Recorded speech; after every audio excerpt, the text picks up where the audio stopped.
dans l'actualité en cette période de questionnement de l'islam et des musulmans. C'est aux éditions Presse du Châtelet. Un livre où vous consacrez tout un chapitre aux femmes, aux musulmanes, et je vous cite Tariq Ramadan.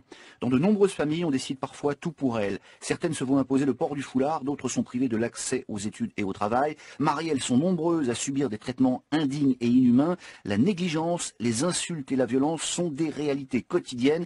Triste tableau, concluez-vous. Alors, le constat est là. Qu'est-ce qu'il faudrait faire pour que les choses changent? D'abord commencer par ce constat. Parce que ce constat, il existe aujourd'hui dans les sociétés majoritairement musulmanes, comme dans les communautés musulmanes en Occident, ici, en France. Il y a un traitement de la question féminine et des femmes qui est absolument inacceptable. Inacceptable du point de vue islamique et inacceptable du point de vue humain. En partant de ce constat-là, en ne se voilant pas la face, eh bien commencer à se dire quelles sont les raisons. Premier élément sur lequel on ne peut pas ne pas s'arrêter, c'est qu'il y a des interprétations de l'islam qui sont des interprétations machistes, patriarcales, et qui lisent le texte de façon littérale. Celles-ci, il faut aujourd'hui les contester. C'est par exemple le voile intégral ?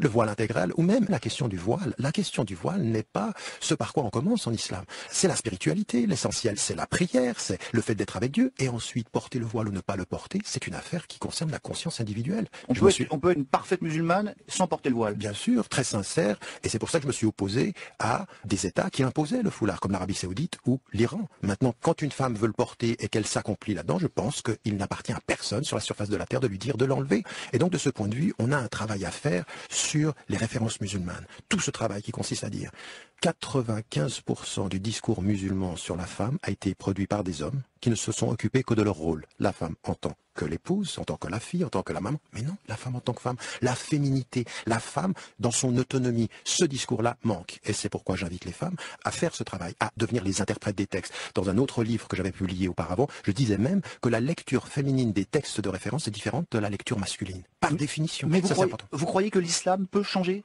Les musulmans peuvent changer, les textes vont rester les mêmes, mais les textes ouvrent un espace à l'interprétation qui fait qu'aujourd'hui, vous avez des femmes qui sont totalement bien dans leur foi et qui sont dans le travail, dans la liberté. Parce que qu'est-ce qui compte finalement? Quand est-ce qu'on peut dire d'une femme qu'elle acquiert la première étape de son autonomie d'être et de son autonomie de conscience et de raison? Il y a deux choses qui sont importantes. Un, c'est l'éducation, et deux, c'est l'accès à l'emploi, c'est-à-dire qu'elle devient indépendante. Eh bien aujourd'hui, vous voyez dans certaines sociétés majoritairement musulmanes, malheureusement pas encore dans le monde arabe, mais vous le voyez en Asie, vous le voyez en Afrique, des femmes qui aujourd'hui sont en train d'émerger. Et donc ce mouvement-là, il faut l'accompagner. Le deuxième espace sur lequel il faut travailler, c'est sur les sociétés elles-mêmes.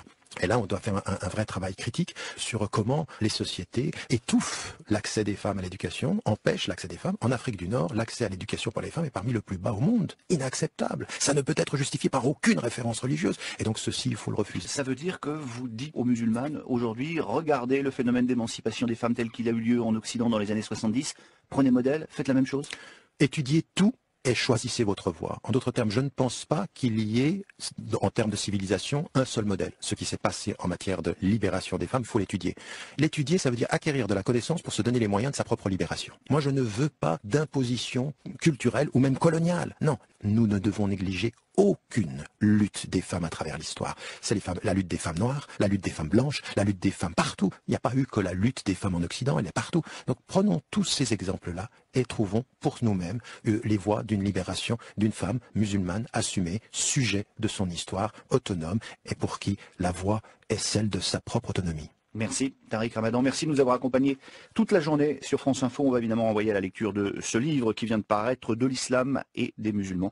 C'est aux éditions Presse du Châtelet.